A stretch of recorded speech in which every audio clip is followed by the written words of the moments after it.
High বন্ধুরা, কেমন আছো তোমরা? আমি তো বেশ ভালোই আছি। চলে এসেছি ছোট্ট সোনার সেই জন্মদিনের ভিডিওটা নিয়ে। এডিট করার আলসেমির কারণে ভিডিওটা আপলোড করা হয়নি আর তোমাদের সাথে শেয়ারও করা হয়নি। ছোট্ট সোনার জন্মদিনে তেমন বড় কোনো আয়োজন করা ছিল না, অল্প পরিসরে আয়োজন করা হয়েছিল কারণ আমার মা অসুস্থ ছিল। বৌদি নিজের সাধ্যমতো যতটুকু পেরেছে সেই আয়োজন দিয়ে ছোট্ট সোনার প্রথম জন্মদিনটা খুব ভালোভাবে সেলিব্রেশন করার চেষ্টা করেছে।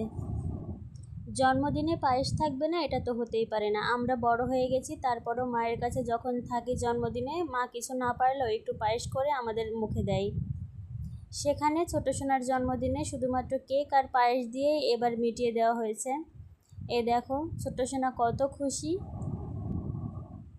প্রথমে ছোট্ট সোনা তার বাবা মায়ের সাথে কিছু ছবি তুলে নিল, এরপর শুরু হলো আশীর্বাদের পালা। আমাদের হিন্দু সম্প্রদায়ে যে কোনো শুভ কাজে আশীর্বাদ বলে একটা পর্ব থাকে, যেখানে গুরুজনেরা ধান দুর্বা দিয়ে আশীর্বাদ করে। তারপর আশীর্বাদ শেষে মিষ্টি মুখ।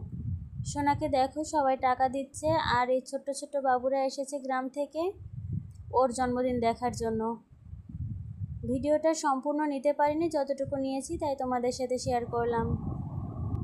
আমার বাবার জন্য সবাই আশীর্বাদ করবে, ও যেন মানুষের মতো মানুষ হয়, মানুষকে সম্মান দিতে শেখে। তো ভিডিওটা কেমন লাগলো অবশ্যই কমেন্ট করে জানিও। ধন্যবাদ সকলকে।